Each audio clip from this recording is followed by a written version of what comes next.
Campaign चलाई जा रही है कि फ़ौज के रैंक एंड फाइल को और सीनियर लीडरशिप में एक तफरका डाला जाए, वो इंतहाई मैं समझता हूँ कि तशवीश की बात है। जो DGISPR है उन्होंने कैटेगरी के लिए ये बात कही है कि फ़ौज को सियासत में मुलव्वस ना किया जाए। मखसूस तरीके से जानबूझ के ये बात फैलाई जा रही है। फिर उनकी जो कुछ सहाफ़ी हैं जिनके जो लिंकेजेस हैं वो किसी से ढके छुपे नहीं हैं। ये एक साजिश का मन घड़त बयानी देके इमरान खान शहर फिर रहे हैं और जलसे करते फिर रहे हैं, और उनके इस बयानिए का जो वो साजिश का बयानिया कहते हैं, इसको आपके सामने जितने साहिबुल राय लोग हैं, चाहे वो डिप्लोमेट्स हैं, चाहे वो लोग जो कि सिक्योरिटी के जिम्मेदार हैं, चाहे नेशनल सिक्योरिटी काउंसिल की मीटिंग है, चाहे DGISPR हैं, हर फोरम पे इस बात को बाकायदा दलील के साथ मुस्तरद किया जा चुका है कि ये जो इमरान कह रहे हैं ये बिल्कुल झूठ और बेबुनियाद। अस्सलाम वालेकुम नाज़रीन, प्रोग्राम एक्सपर्ट में आपको कहेंगे खुशामदीद। मैं आपके साथ नबीला सिंधु। पैनल का तारुफ करवा दूं। पैनल में शामिल होंगे अयाज खान साहब, आमिर इलियास राना साहब, हाफिज़ ताहिर महमूद अशरफी साहब, फैसल हुसैन साहब और साथ हासिल रहेगा मोहम्मद इलियास साहब का। प्रोग्राम में सबसे पहले बात करेंगे हमारे साथ होने वाले आज एक अफसोसनाक वाक़े की कि एक्सप्रेस न्यूज़ के रिपोर्टर और सीनियर सहाफ़ी शबीर हुसैन हरकत क़ल्ब बंद हो जाने के बायस इंतकाल कर गए। अल्लाह ताला मरहूम को जन्नतुल फिरदौस में आला मुकाम और लवाहिकीन को सब्र जमील अता फरमाए, आमीन। अब बढ़ेंगे हम प्रोग्राम की जानिब और सबसे पहले हम बात करेंगे कि मुल्क में मौसम की शिद्दत के साथ ही सियासी पारा भी हाई हो गया है। हुकूमत और अपोजिशन दोनों सड़कों पर हैं, जलसे पर जलसा हो रहा है, जारखाना तकरीरों का सिलसिला जारी है, एक दूसरे पर शदीद लफ्जी हमले किए जा रहे हैं। लेकिन बदकिस्मती ये है कि इस महाजराई के दौरान दोनों तरफ से दानिस्ता तौर पर इदारों को सियासत में घसीटने की कोशिश की जा रही है और बेजा तनकीद की जा रही है, जिस पर गुज़श्ता रोज़ पाक फ़ौज के शोबा ताल्लुकात आमा ISPR ने गहरी तशवीश और नापसंदीदगी का इजहार किया और खबरदार किया कि मुसल्लह अफ़वाज और उनकी आला क़यादत के बारे में गैर मुसद्दिक़ा, हतकामेज़ और इश्तियाल अंगेज़ बयानात इंतहाई नुकसानदेह हैं। इसलिए मुसल्लह अफ़वाज को मुल्क के बेहतरीन मफाद में सियासी गुफ्तगू से दूर रखें। इस बयान के बाद हुकूमत और अपोजिशन के दरमियान नॉन स्टॉप बयानबाजी शुरू हो गई और इदारों के खिलाफ हर्जा सराई की जिम्मेदारी एक दूसरे पर डालने की कोशिशें की जा रही हैं और सख्त कार्रवाई के मुतालबे भी किए जा रहे हैं। इसी से मुतालिक हमारा एक्सपर्ट के लिए पहला और बड़ा सवाल ये कि सियासी हंगामा राई में इदारों के खिलाफ हर्जा सराई, इदारों पर बेजा तनकीद और क़यास सराइयों को कैसे रोका जा सकता है। आमिर साहब, आपसे आगाज़ करेंगे। जी बहुत शुक्रिया। आज हमारे साथी शब्बीर हुसैन, हमारे रिपोर्टर की डेथ हुई सुबह, और जिस बात का आपने सवाल का आगाज़ किया, मैं इसीलिए उसका ज़िक्र पहले कर रहा हूँ कि उनको सुबह तकलीफ़ हुई, उन्होंने दफ्तर को बताया और हमने उनका जो तयशुदा बीपर था वो भी कहा कि नहीं करना और आप हॉस्पिटल जाएं। लेकिन जिस शख्स की मौत हो उसको तो कोई नहीं रोक सकता, क्योंकि ये मेरे और आपके बस में होता तो हम अपने किसी प्यारे को कहीं पे भी ना जाने देते। उसने कहा कि नहीं, मैं पहले बीपर दूंगा, और फिर मैं जाके लाहौर ऑफिस ने भी मना किया, मॉर्निंग शो वालों ने भी मना किया कि नहीं करना, आप जाएं। उन्होंने कहा नहीं, मैं बीपर दूंगा। अब उसके बाद डेथ हो गई, ECG सुप्रीम कोर्ट में हुई, जो ठीक आई। लेकिन जिस तरह फेक न्यूज़ का एक ड्रामा पूरे पाकिस्तान में चल रहा है, तो वो चला कि जी जैसे किसी ने ज़बरदस्ती उनसे पहले बीपर दिलवाया और फिर ये वाक़या हुआ। ये मैं इसलिए वजाहत कर रहा हूँ कि ना हमारा दफ्तर, हमारी ऑर्गेनाइजेशन इस किस्म के काम पे बिलीव करती है और ना ऐसा होता है। अब आ जाएं आप अपने सवाल पे कि जो बेजा तनकीद है। अब मेरा ख्याल है इमरान खान साहब के बारे में ये कहना पड़ेगा कि उनका भी कुछ सॉफ्टवेयर अपडेट हुआ है कि वो जो मीर जाफ़र सादिक की कहानियाँ सुना रहे थे, आज वो नवाज शरीफ और शहबाज शरीफ हो गए, फवाद चौधरी भी बोलने लगे। बिल्कुल ठीक बात है, आपने ये कहा कि शहबाज शरीफ तुम्हारा जवाब मैं कल जलसे में दूंगा। हम भी यही चाहते हैं कि आप अपनी सियासत अपने सियासतदानों तक महदूद रखें, चाहे वो वज़ीर आज़म हो और चाहे वो अपोजिशन में बैठे हुए इमरान खान हो या कोई भी हो, कि आप बराह रास्त बात कीजिए, एक दूसरे के साथ मुकालमा करें, बहस करें, इल्ज़ाम लगाएं। और इमरान खान साहब तो मशहूर हैं कि वो कहते हैं मेरा काम ही इल्ज़ाम लगाना है, साबित करना तो फिर और लोगों का काम है, और फिर माफ़ी भी मांगना उनका वतीरा नहीं है कि अगर वो साबित भी हो जाए कि आपका इल्ज़ाम भी गलत था। चाहे वो 35 पंक्चर हो या कोई कहानी हो जो आपने घड़ी हो, चाहे वो अमेरिका का मामला हो। आज देखें 27 चाइनीज़ कंपनी ने लिख के दिया है और उनके लिए अब दोबारा इदारों से कहा गया है कि आपने किसी पे काम तेज़ रफ्तारी क्या सुस्त रफ्तारी से भी चलने नहीं दिया। यहाँ पे मुराद सईद जैसे बहुत तेज़ तर्रार लोग मौजूद थे जिन्होंने इल्ज़ाम अरबों के लगाए और 1 रुपए की चीज़ साबित करने के लिए कोई केस नहीं किया, उसी चाइनीज़ कंपनी पे नहीं किया जिस पे कहा था कि उन्होंने एहसन इकबाल और शहबाज शरीफ पता नहीं कितने कितने लोगों को रिश्वत दी, क्योंकि कहानी बनाना आपका काम था और आप कहते थे हमारा काम इल्ज़ाम लगाना है। यही काम आप करते हुए अब अमेरिका पे आ गए। आपका बयानिया पब्लिक में बिके या ना बिके, लेकिन हम अपनी बात उस सच हक की करेंगे जो किसी को अच्छी लगे या ना लगे। लेकिन जनाब 27 चाइनीज़ कंपनियां जब चीखने के लिए आ गई हैं तो सुस्त रवि से फ़ायदा तो फिर बकौल सारी दुनिया के फिर अमेरिका को आप पहुंचा रहे थे। क्या ये सारी कहानी इसीलिए कि इस मुल्क के अंदर आप सिर्फ यही कहानियां करते रहें कि मेरा इक़्तिदार नहीं तो मैं रहने किसी का भी नहीं दूंगा? मैं आपको एक और स्टोरी सुनाता हूँ। ऐवान सदर में जिस तरह वो ओथ नहीं ले रहे थे वज़ीर आज़म का और फिर बाद में सदर साहब को समझाया गया तो बिलावल भुट्टो और 4 वज़ीरों का, सालिक हुसैन वाला का, उन्होंने 2 दफ़ा ओथ भी लिए। जिस तरह गवर्नर पंजाब की बरतरफी पे साइन नहीं कर रहे और गवर्नर पंजाब नया नहीं लगा रहे, सिंध का नहीं लगा रहे, अख्तर और साफ साहब की आज सुबह उन्होंने अपॉइंटमेंट एडवाइस मान ली क्योंकि उन्हें पता था कि 63A में फिर सुप्रीम कोर्ट में सवाल होगा कि अटॉर्नी जनरल अब तक आए क्यों नहीं। तो फटाफट सुबह जो परसों समरी गई थी जिसमें गवर्नर पंजाब का नया नाम गया था उस पर भी नहीं किया। इनको मशवरा दिया गया है कि पंजाब में आप गवर्नर राज लगा दे। PTI की लीडरशिप जाके मिली और उन्होंने वहाँ एक जस्टिस रिटायर्ड है जो लीगल एडवाइज़र हैं सदर साहब के, जाहिद हुसैन साहब, उन्होंने कहा सर आप अपने तौर पे कुछ नहीं कर सकते, वो ये वफाकी हुकूमत है जो भेजेगी एडवाइस, आप उस पर साइन करेंगे तो फिर कैबिनेट डिवीज़न उसके ऊपर प्रोक्लेमेशन फरमान जारी करती है गवर्नर राज का जो तरीक़ाकार है। लेकिन सदर साहब अभी तक वो कहते हैं मुझे कुछ नहीं पता इन कानून का, मैं पॉलिटिकल फैसला करूंगा, मैं पॉलिटिकल पार्टी से हूं। यानी एक क्यास क्रिएट किया जाए, कर लें जी आप। गवर्नर साहब ने कल फारिग हो जाना है, अब या तो वो चले जाएंगे या उनको कमरे से बाहर निकाल के किसी कुर्सी पे बिठा दिया जाएगा, या जिस तरह बुज़दार साहब कैबिनेट की सदारत करने के लिए पंजाब असम्बली चले गए थे तो पीछे से ना स्टाफ था, ना सिक्योरिटी थी, ना गाड़ी थी। तो आपके साथ भी यही होना है क्योंकि आपके 25 दिन पूरे हो रहे हैं तो आपने फिर ये जो सारा काम आप करते जा रहे हैं, खेल खिलवाड़ करने जा रहे हैं, इस तरह काम चलता नहीं है। आप चाह ये रहे हैं कि जो कुछ भी हो किसी भी तरीके से सिर्फ PTI वाली बात बने। भाई आप इलेक्शन में जाएंगे, आपको 2/3 अक्सरियत मिले, आपको सादा अक्सरियत मिले, पहले भी आपको अक्सरियत मिली, किसी ने इनकार नहीं किया कि आप वज़ीर आज़म नहीं हैं। आज मैं ख्वाजा आसिफ की इस बात से मुत्तफिक हूं कि जो लोग आपसे नाराज हुए हैं, आपके लोग आपको छोड़ के गए, तादी छोड़ के गए, वो आपके रवैये की वजह से छोड़ के गए हैं। सब ने यही बात कही। आप पैसे का इल्ज़ाम लगाएं, ये तो आपकी आदत है, क्योंकि ये हमारे यहाँ सबके यहाँ चलता है कि जो मेरी बात नहीं मानता वो मेरा मुखालिफ नहीं है, ये तो पैसे लेके बिक गया। ये साफ़ियों पर भी फटाफट इल्ज़ाम लग जाता है, चूँकि ये मेरी बात से मुत्तफिक नहीं है, ये मेरी बात के मुताबिक नहीं चलता, लिहाजा इसे दूसरे ने पैसे दिए होंगे। ये कहानी हमारे यहाँ बड़ी बिकती है कि अच्छा जी इल्ज़ाम लगा दो, बात कर दो। इमरान खान साहब बिल्कुल पब्लिक मोमेंटम बनाएं, प्रेशर बनाएं। इस हुकूमत का काम भी यही है कि आप अगर सेट कर सकते हो कि अगले सेक्टर में हम आएंगे जब दूसरे में, तो फिर एनर्जी पे बात होगी, बाकी बातें हो जाएंगी। लेकिन असल इशू यही है कि जनाब आप बिल्कुल पॉलिटिकल काम आप कीजिए, पॉलिटिकल तरीके से इदारों पे इल्ज़ाम तराशी को छोड़ दें, मेहरबानी करें। ये इल्ज़ाम तराशी से ना पहले कुछ बना है, मतलब अगर मरियम नवाज ने बात की तो वो कौन सी ठीक थी और आप कर रहे हैं तो कैसे ठीक है, तो दोनों को ठीक नहीं ना कह सकते। तो फिर सबको अपना अपना काम करना चाहिए। आप सियासतदान एक दूसरे के साथ जो मर्जी बहस करें, आपका दिल करता है आप असेंबली में जाएं, नहीं जाते ना जाएं, वो लेकिन तनख्वाहें तो आप वापस नहीं करते। आपने तो उस जमाने में भी ना तनख्वाहें छोड़ी और फिर असेंबली की मेंबरशिप नहीं छोड़ी, जिस तरह अब ऐलान करते फिर रहे हैं। पता नहीं अब आप क्या करेंगे। ठीक है, ताहिर अशरफी साहब क्या कहेंगे, ये जो इदारों पर बेजा तनकीद है और क्या सराहियां हैं, इन्हें कैसे रोका जा सकता है? बिस्मिल्लाहिर्रहमानिर्रहीम, नहमदुहु व नुसल्ली व नुसल्लिमु अला रसूलिल करीम। गुजारिश ये है कि ये बात तो हम हमेशा करते आए हैं कि बदकिस्मती हमारे यहाँ ये है कि जो चीज़ हमें हमारे मफाद में हो वो दुरुस्त है, अगर हमारे मफाद के बरखिलाफ चली जाए वो गलत है। ये इदारे मेरे साथ खड़े हों तो ये बड़े आला है, ये इदारे कहें हम कानून और आइन के मुताबिक जाए तो ये बड़े बुरे हैं।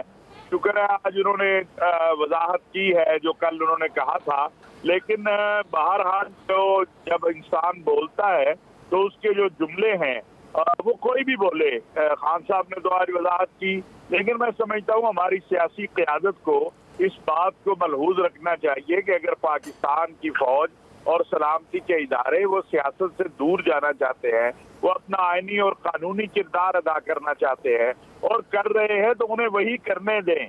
आप उन्हें इतना तंग न करें, उस नौबत पर ना आए कि जहां रेड लाइनें क्रॉस करनी पड़ जाए। आखिर वो भी इस मुल्क के शहरी हैं, वो जो फौज का सिपा सलार होता है वो कायद भी होता है, बाप भी होता है, रहबर भी होता है, रहनुमा भी होता है, और एक फौजी उसके कहने में बॉर्डर पे खड़ा होकर अपनी जान देता है, जिसका जो दिल चाहता है।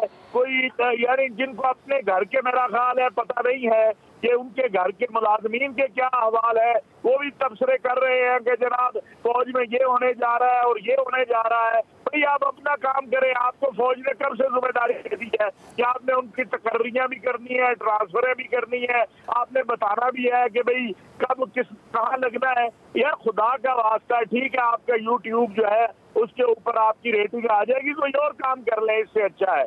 लेकिन ये जो काम शुरू हुआ है, खा वो सहाफ़ी करें, खा यूट्यूबर करें, खा वो मौलवी करें, खा वो सियासतदान करें, ये सिलसिला बंद करना होगा। और इस सिलसिले को अगर बंद नहीं किया जाता तो इसका नुकसान होगा। पाकिस्तान की कौम जो है ये अपनी फौज के साथ हमेशा खड़ी है और खड़ी रहेगी। बिल्कुल। कौम को मालूम है कि इस फौज ने कितनी बड़ी कौम के साथ मिलकर कुर्बानी देके दहशतगर्दी और इंतहा पसंदी को शिकस्त दी है। ये जब झंडे लेते हैं, जब ये खड़े होके अपनी कौम के साथ, क्या ये हकीकत नहीं है? हमारी पार्कें, हमारी मस्जिदें, हमारी इमाम बारगाहें, हमारे शारा किस तरह लहूलुहान थे। हमारे पास इराक से ज्यादा वसाइल नहीं थे, हमारे पास लीबिया से ज्यादा वसाइल नहीं थे, लेकिन हमारे पास एक मजबूत फौज और एक मजबूत कौम थी। लिहाजा यहाँ ना कोई सुनाए कि मीर जाफर कौन है, मीर सादत कौन है, ना कोई ये समझे कि यहाँ मोहम्मद शाह रंगीले का दौर है। ये खुदा का वास्ता है, ये बंद करे। आप कौमी क़यादत है, आपको आपका हक ही नहीं बनता कि आप जो है इस तरह की बातें करें। अगर आप ये बातें करेंगे तो आपको जवाब है। और आप खुश इससे खुश कौन हो रहा है? इससे खुश इंडिया हो रहा है, इससे खुश इसराइल हो रहा है, इससे खुश पाकिस्तान दुश्मन कुव्वतें हो रही हैं, और आप एक तकसीम की तरफ जा रहे हैं। मैं सब कायदीन से हाथ जोड़ के बार बार अर्ज कर रहा हूँ कि बैठ के एक मिसाके पाकिस्तान कर लो। मेरे लिए पता नहीं वो खबर सच है या झूठ है, लेकिन मुसलसल सोशल मीडिया पे पुलिस ने एक शख्स को गिरफ्तार किया हुआ है जो घड़ी चोर कह रहे थे, जिसने कत्ल कर दिया कि इसने मेरे लीडर को घड़ी चोर कहा है। हम कहाँ जा रहे हैं?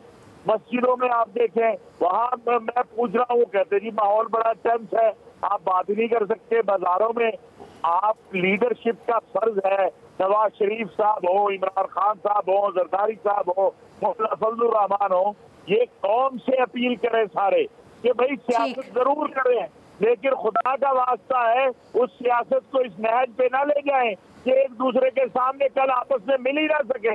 मैं आपको एक अफ्तारी मैंने की, दो जमातों के सियासी रहनुमा जो ने कहा तस्वीर इकट्ठी ना आए, ये नौबत कभी पाकिस्तान में नहीं आएगी। और इसलिए मेरी फिर मुअद्दबाना गुजारिश है कि खान साहब हो या मरियम नवाज साहिबा हो या कोई भी हो, वो इदारों को माफ रखें, इदारों को अपना काम करने दें, फौज को अपना काम करने दें। ये अपनी जो मोहम्मद शाह रंगीले वाली सोच है, ये सबको बदलनी होगी कि पाकिस्तान एक आयन और दस्तूर के तहत चलता है। पाकिस्तान का आपका है, एक आयन है। ये नहीं मुमकिन है कि आप रात को कहे खड़े हो जाओ तो लोग खड़े हो जाए, सुबह कहे बैठ जाए तो बैठ जाए। ऐसा मुमकिन नहीं है। अगर इस मुल्क को आगे बढ़ना है तो इसे तो इस तरह के रवैयों को दरगुजर करना होगा। इदारों बेजा तनकीद और क्या सराइयों को कैसे रोका जाएगा, दीगर एक्सपर्ट्स की राय भी हम जानेंगे, लेकिन इस ब्रेक के बाद साथ रहेगा।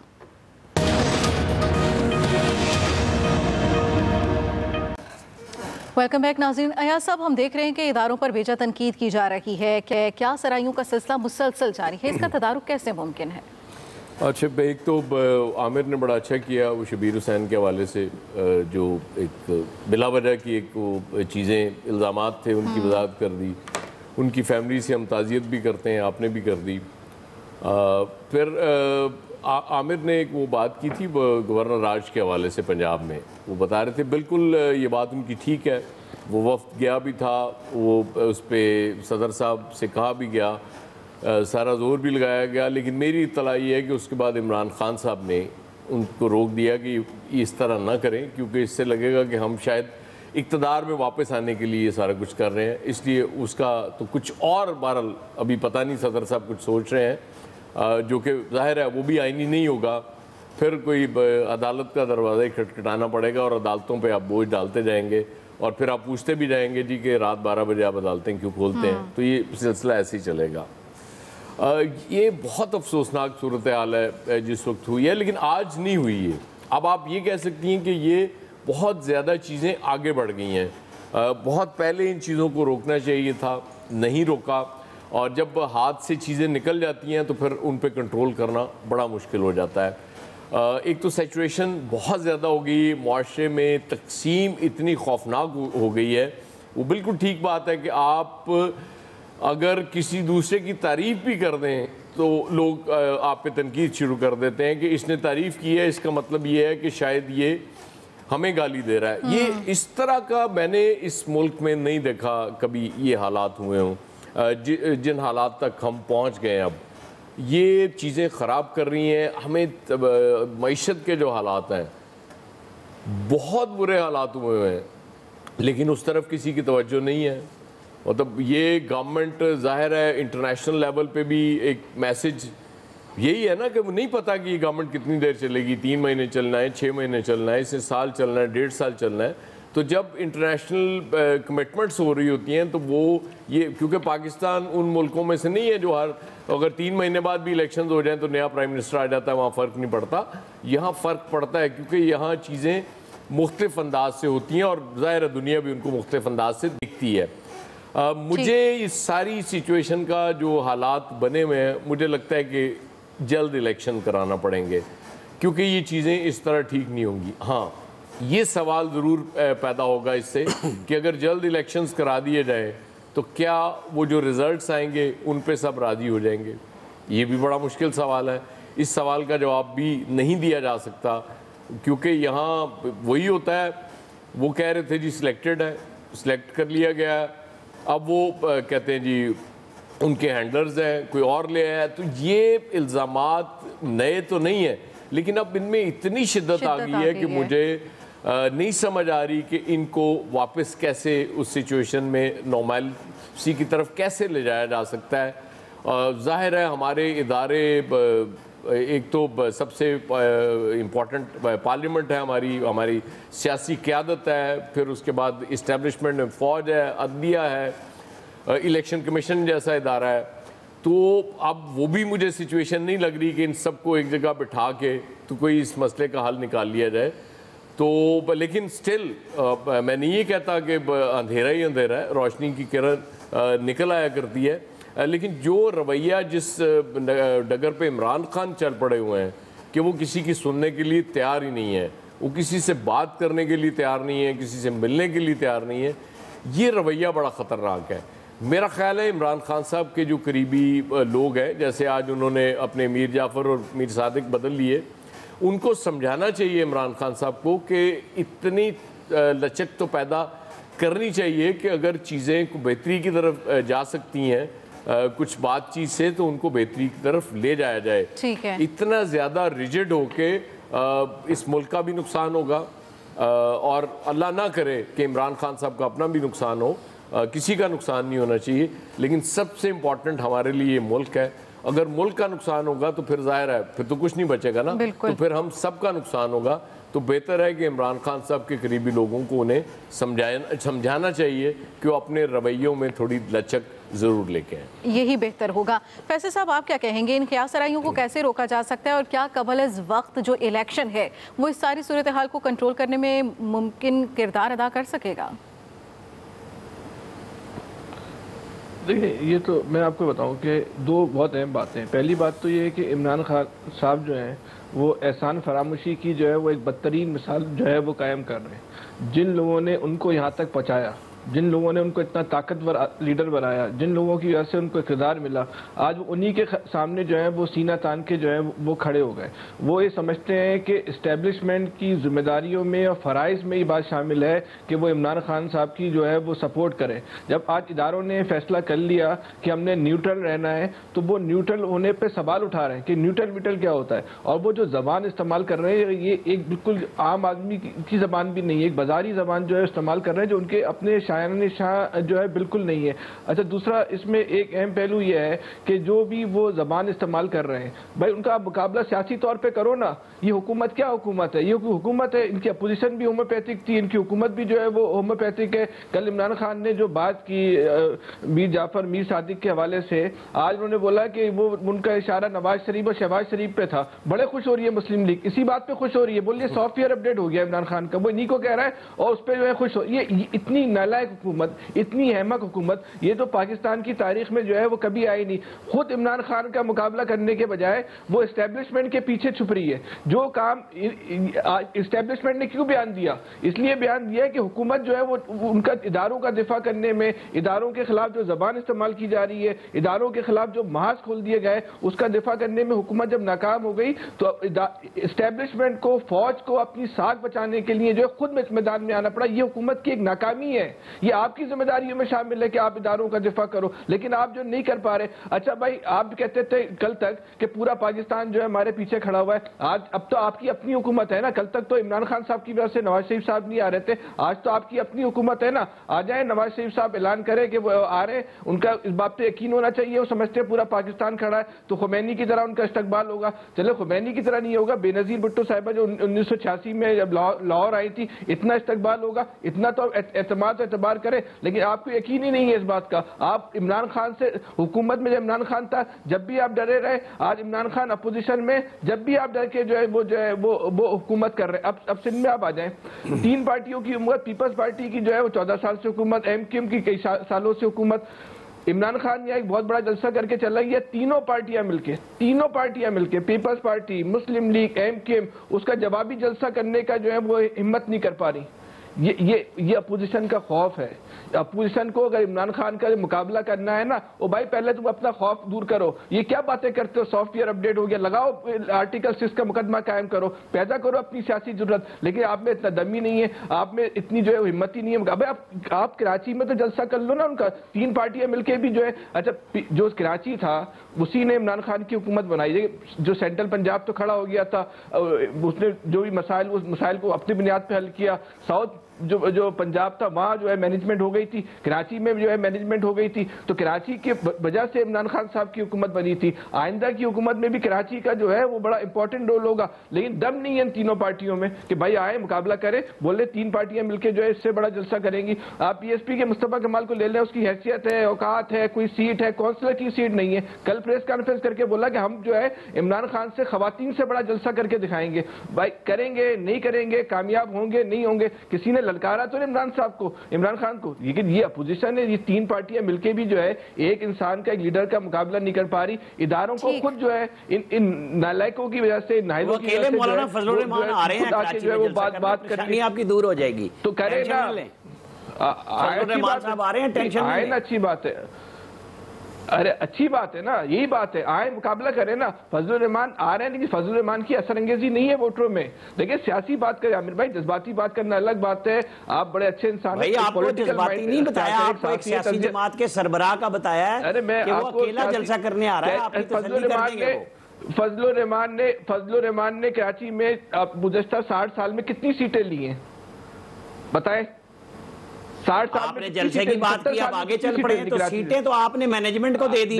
तो सीटें जब मैनेजमेंट को दी हैं तो मैनेजमेंट ही देगी। 2018 मैनेज ही होना है तो मैनेजमेंट हो जाएगी। आप पीपल्स पार्टी की भाई मैं यही कह रहा हूं, 14 साल से हुकूमत, शुरू से ही आप मैनेज होते आ रहे हैं, फिर हो जाएंगे। चूं तो फिर करते नहीं उसके बाद।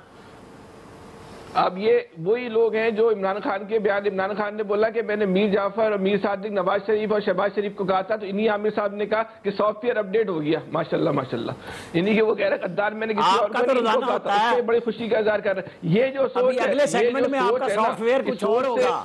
इस आपको अपनी बात ही नहीं याद रहती कि मैंने पहले सेगमेंट में क्या कहा था।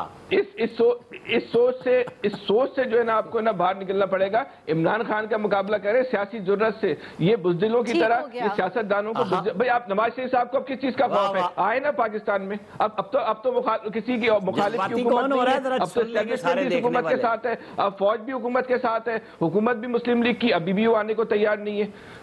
आर्गुमेंट नया ले आओ यार, फिर दोबारा बात कर रहे हैं ना एयाज साहब जो बात कर रहे हैं ना, इलेक्शन फौरी तौर पे हो जाए, ये इलेक्शन हुआ है, एयाज साहब आपसे हेल्प मांगी है, तो ये इमरान खान साहब अगर ये मुस्लिम लीग लाहौर में भी ये सीटें जीत जाए ना तो बहुत बड़ी बात होगी। आपसे आखिरी एक बात और कह दूं, जी जी कहिएगा।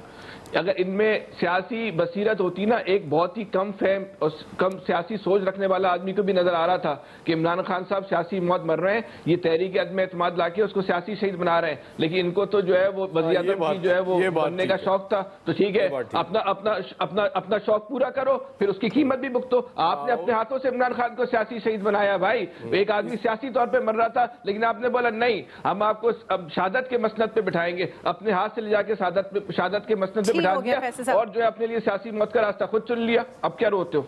हाँ, इसी मौके पे सवाल होता है ना, हूं आराम है, ये तो बात ठीक है। चलें इलियास साहब, आपको क्या लगता है ये क्या सराइयों का और तनकीद का दिखाई देगा?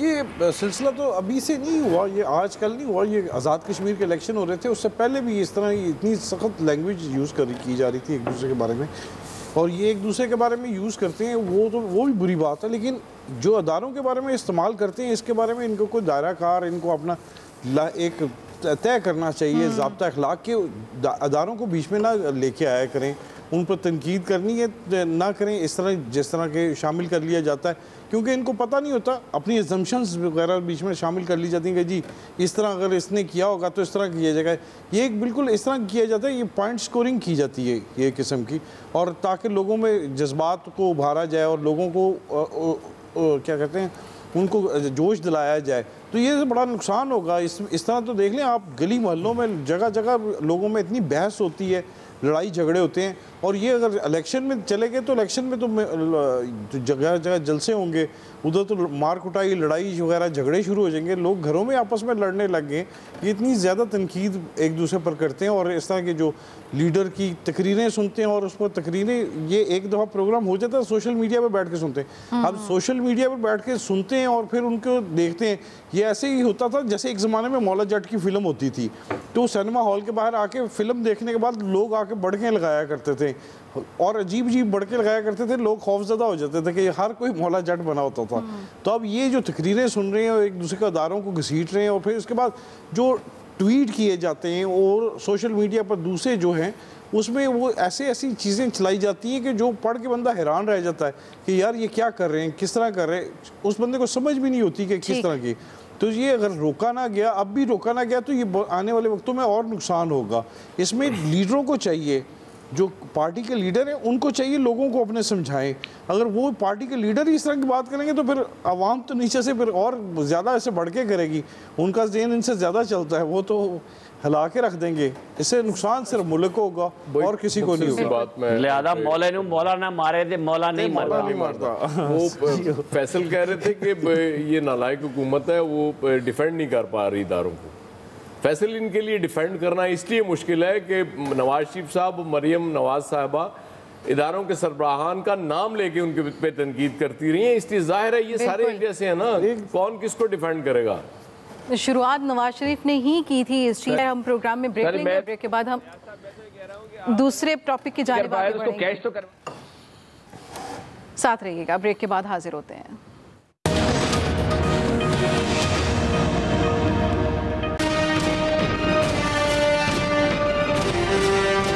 कमाई है ही नहीं, तो महंगाई है इतनी बड़ी भी है, हद से ज़्यादा, तो उसको क्या करेगा आदमी। कोई भी चीज़ इंसान सिर्फ देख सकता है, ले नहीं सकता, क्योंकि उसके कुव्वत खरीद से बिल्कुल बाहर है। गोश्त तो इतना महंगा हो रहा है, गरीब आदमी तो खा ही नहीं सकता।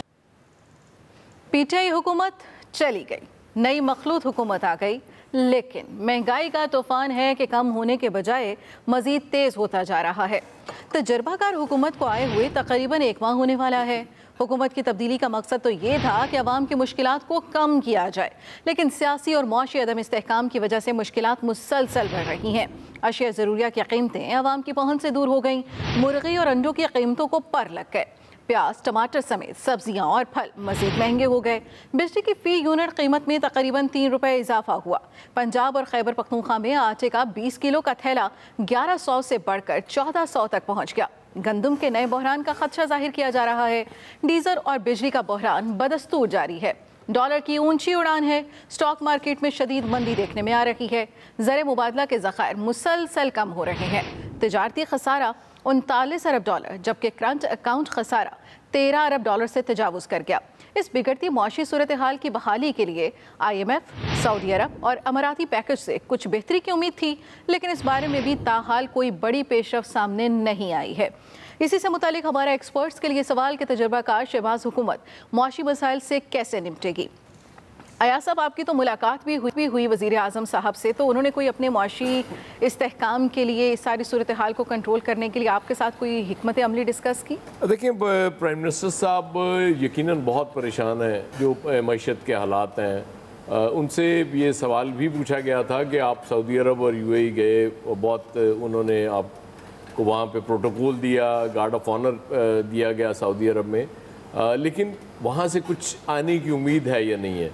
तो जाहिर है अब कितनी दफ़ा आपकी बिला वजह मदद की जाए, जो मुझे समझ में आ रही है बात, जो अभी तक कुछ नहीं हो पाया।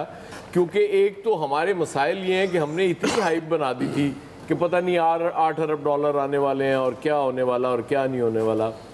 फिर IMF जब मिफ्ता इस्माइल गए और IMF से वो जो खबर आ गई थी 2 अरब डॉलर भी बढ़ा दिए और वो उसकी ड्यूरेशन भी बढ़ा दी, वो बड़ी हौसला अफजा बात थी। लेकिन अब समझ आ रही है कि IMF तो शराइत अपनी वो पे जब तक अमल नहीं कराएगी।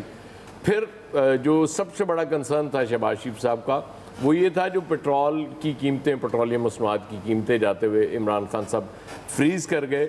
अब वो इतना बड़ा अजाब है कि अगर बढ़ाएंगे तो आपको अंदाज़ा है लोग इनके साथ क्या करेंगे, नहीं बढ़ाते तो मईशत के जो हालात हो रहे हैं। इसीलिए मैं समझता हूँ कि this was a false start, गलत किया। ये एक ही बात कहती थी उस वक्त जो आज की मखलूत हुकूमत है और उसके मुतहदा अपोजिशन है कि महंगाई ने लोगों को बर्बाद कर दिए, इस हुकूमत को अगर ना हटाया तो लोग बिल्कुल तबाह हो जाएंगे। लेकिन पता ये चला कि जब वो हुकूमत हट गई तो तबाही और ज़्यादा हो। गाड़ियों की देख लें, मतलब 1-1, 2-2, 4 दिन में लाख, 1.5 लाख गाड़ी की कीमत बढ़ रही है। मतलब ये तो तजुर्बाकार लोग हैं ना, बड़े एक्सपीरियंस्ड लोग हैं, इनको तो आके चीज़ें कंट्रोल इस तरह की तो एटलीस्ट कर लेनी चाहिए, लेकिन नहीं हो पाएंगी। डॉलर्स आपकी तेज़ी से ज़र मुबादला के ज़खायर कम हो रहे हैं और अल्लाह ताला रहम करे, आज आपने देखा श्रीलंका के प्राइम मिनिस्टर को इस्तीफ़ा देना पड़ा है वहाँ जो हालात हैं और कर्फ्यू लगाना पड़ा है वहाँ। अल्लाह ताला हमें ऐसे हालात से बचाए, ये इनके बस में भी नहीं है। मईशत वाकई इतनी बुरी हालत उसकी हुई है। मेरा ख्याल ये है कि इनको चाहिए ये था कि PTI गवर्नमेंट पे प्रेशर बरकरार रखते और 3-1 महीने बाद उनको इस पॉइंट पे ले आते कि वो फ्रेश इलेक्शंस का ऐलान कर देते और इस सिचुएशन से निकलते। लेकिन उन्होंने अपने गले खुद जो ढोल अब डाली है वो बजाना तो पड़ेगा और वो बहुत मुश्किल है। मैं आपको ठीक है, आमिर साहब क्या कहेंगे, मुआशी इस्तेहकाम और महंगाई को कंट्रोल करने के लिए हुकूमत के पास कोई हिकमत अमली है? हुकूमत चली गई और जो सिचुएशन आप बोल ले जी, ताकि फिर इकट्ठे बात कर लेंगे। नहीं, मैं तो ये कह रहा था आप तो महंगाई भी नहीं मानेंगे, पहले इनसे आज ये तो पूछ ले महंगाई को मानते नहीं मानते। मैं कल लालू खेर के दानिश्वर बोल लो, फिर मैं बात कर लेता हूँ। हाँ जी, वो ये है कि महंगाई जहाँ पहुँच चुकी थी उसको कंट्रोल जाहिर है कोई नहीं कर सकता। जो माशी तबाही कर गए उसको संभालने के लिए दिनों में कुछ भी नहीं हो सकता। ये गए हैं, बातचीत करके आए हैं। आज अगर आप लोगों ने प्रेस कॉन्फ्रेंस खुर्रम दस्तगीर की सुनी हो तो उसने बड़े वाज़ेह तौर पे कहा कि हमारे दोस्त हमारी मदद करना चाहते हैं, लेकिन IMF के, देखें ना, दुनिया एक असूल के तहत चलती है। आपकी एक गवर्नमेंट जाके मुआहिदा IMF के साथ साइन करके आई और उसके ऊपर जब प्रेशर यहाँ अपोजिशन का आया तो उन्होंने उस मुआहदे के अगेंस्ट पेट्रोलियम की कीमतों को फ्रीज किया। ठीक है, ताकि एक पॉलिटिकल माइलेज ले ली जाए कि उनको अंदाज़ा हो गया, ये जो अमेरिकी साजिश तो बाद में आई ना, कि भाई ये मेरे से तो जाना है, मैं इनको फंसा जाऊँ। ओके, फंसा गए। आपने खुद चुके अदम एतमाद पेश की तो आपको जवाब भी देना है और लोगों को मुतमईन भी करना है। अब 18 मई को IMF की टीम आ रही है मुज़ाकरात करने के लिए और ये जून के स्टार्ट में जाके मुआहदा फाइनल होगा। क्योंकि जाहिर है कि आप बढ़ाते हैं कीमत तब फंसते हैं, नहीं बढ़ाते तब आपको दुनिया भर को जवाब देना है कि भाई आप कैसे, जिस तरह वो गर्दिशी कर्जा फंसा हुआ है ना कि आप सस्ती बिजली लेके, महंगी बिजली लेके सस्ती कैसे दे सकते हैं, तो उसका गैप आपसे नहीं पूरा होता। ये सारी हुकूमतें फंस गई हैं उसके अंदर। अब जब ये बात होती थी, हम बार बार कहते थे कि आसिफ जरदारी और शहबाज शरीफ ने जो बात स्टार्ट में गई थी इमरान खान को कि मिसाके मईशत कर लो, अपना हिसाब वगैरह करते रहो, लेकिन इस इकानमी को ठीक करो, उन्होंने जिद की, फंस गए। अब जब ये आ गए हैं तो ये तो ऑटोमेटिकली फंसे हुए हैं कि जिस चीज को ये कह रहे थे ये कैसे छू मंतर करके ठीक हो सकता है, नहीं हो सकता। अब जब IMF क्लियर करता है आपके साथ नया लोन, नया शराइत या पुराने के अंदर कुछ कंडीशनलिटीज खत्म होंगी, जैसे क्योंकि सारी दुनिया को पता है अमेरिका कहता है तो बात बनती है। अब अमेरिकी वजीर खारजा का बिलावल को फोन आया है, बातचीत सियासी सतह पर शुरू हुई है, कुछ वहां से मैसेज जाएगा, नया एग्रीमेंट या उसमें तरमीम के साथ होगा तो सऊदी अरब और UAE और दुनिया भर के जो आपके साथ फाइनेंसिस की उम्मीद है और जो कि हो जानी है वो आ जाएगा। अब हमें इसके ऊपर सब प्रेशर बर्दाश्त करना पड़ेगा, इस हुकूमत को ज़्यादा गुस्से में भी देखना पड़ेगा, लोगों को उसका जवाब सुनने के लिए, तावील करने के लिए देने पड़ेगी, क्योंकि इन्होंने ये कहा था बार बार कि जी हम आएंगे, ये हुकूमत नहीं चला सकती, ये महंगाई नहीं कंट्रोल कर सकती। और इसमें कोई शक नहीं कि एक 4.25 साल ऑन जॉब ट्रेनिंग हुकूमत ने की, इमरान खान साहब ने उसे तस्लीम किया कि हाँ हम इस काबिल नहीं थे, क्योंकि वो तो बात मानते ही नहीं, वो तो कहते हैं मैं यू टर्न लेता हूँ, जिस तरह फैसल हुसैन जो बात एक दफ़ा कहते हैं, एक दफ़ा भूल जाते हैं। ठीक है, क्या कहेंगे अशरफी साहब, हुकूमत माशी मसाइल से कैसे निपटेगी? देखिए, ये एक मुश्किल मसला है और इतना आसान नहीं है। आपके जो आगे कर्जों की अदायगी, बाकी चीजें हैं, उसके लिए मेहनत करनी पड़ेगी और जो मुल्क के हालात है, दाखिली इस्तेहकाम भी इसके लिए बहुत ज़रूरी है। अगर हम बाहर से भी कुछ लेना चाहते हैं तो दाखिली इस्तेहकाम होगा तो बाहर वाले भी कुछ देंगे ना हमें, बिल्कुल इस तरफ तवज्जो करेंगे। अगरचे हमारे दोस्त ममालिक जो हैं वो उनसे मायूसी नहीं है, लेकिन हमें देखना चाहिए कि हमने अपने हमेशा यही एक हमारा मसला रहा है, मांगे और आगे चले, तो बहुत सी चीजें हम कर सकते हैं, उसकी तरफ तवज्जो दें। और इन्वेस्टमेंट बाहर से तो आना कोई मुश्किल काम नहीं है, लेकिन उस इन्वेस्टर को जब यहाँ आके जो कुछ होता है वो मुश्किल मरहला है। तो ये एक बहरहाल मुआशी जो एक बहरान है इस वक्त और मसाइल बढ़ रहे हैं, इसके लिए मेहनत दिन रात करनी पड़ेगी। सही में भी हमारा यही मौक़िफ़ था, अब भी यही है। और शहबाज शरीफ साहब जो हैं वो इस मामले पे जो मेरी मालूमात है बेचारे अपनी कोशिश तो कर रहे हैं, देखें अल्लाह पाक आसानी करे, खैर फरमाए। ठीक है फैसल साहब।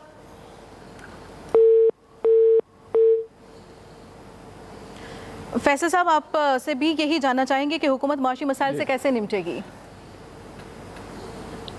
देखिए, जो साबका हुकूमत थी इसमें तो कोई शक नहीं कि वो मुल्की तारीख की जो है वो नाहिल तरीन हुकूमत थी। इसमें कोई शक नहीं कि उस हुकूमत का कोई होमवर्क नहीं था।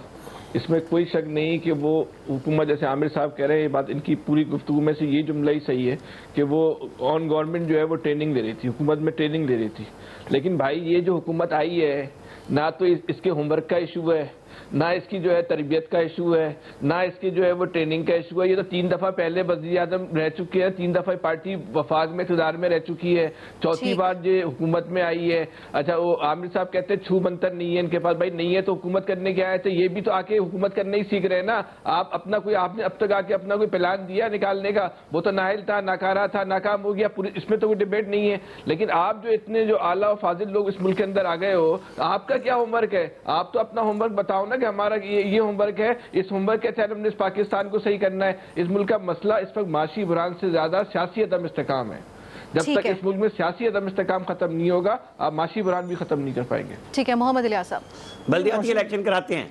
माशी बहरान इतना ज्यादा है, शदीद है कि पिछली गवर्नमेंट से जो नहीं कराएंगे आमिर भाई, ये लोग नहीं कराएंगे, किए गए 5 अपने मिनिस्टर जो थे आपका मसला हल करेंगे, चेंज किए गए, उसके बावजूद भी कुछ नहीं हुआ। IMF से हमने जो की शराइत उनकी मानी, सारी उनकी कौम का करे, कौम का ये जो सोच है ना इनफरादी मसाइल हल करने की, ये भी उनको लेके डूबी है। पाकिस्तान का मसला आप देखें, लोग फिर कहते हैं इलियास भाई को बात ही नहीं करने देते। मैं भी यही कहने लगी थी कि इलियास साहब का भी पॉइंट ऑफ व्यू शामिल कर लेने दें। तो इसकी वजह से महंगाई बढ़ती गई। अब देखें, अब जो इनको पैसे लेने 8 अरब रुपया, 8 अरब डॉलर, तो उनको सारी शराइत माननी पड़ेंगी, पेट्रोल भी बढ़ाना पड़ेंगे, एग्जेम्पशंस खत्म करने पड़ेंगे। तो आप यकीन देख लें कि इससे मज़ीद महंगाई बढ़ेगी।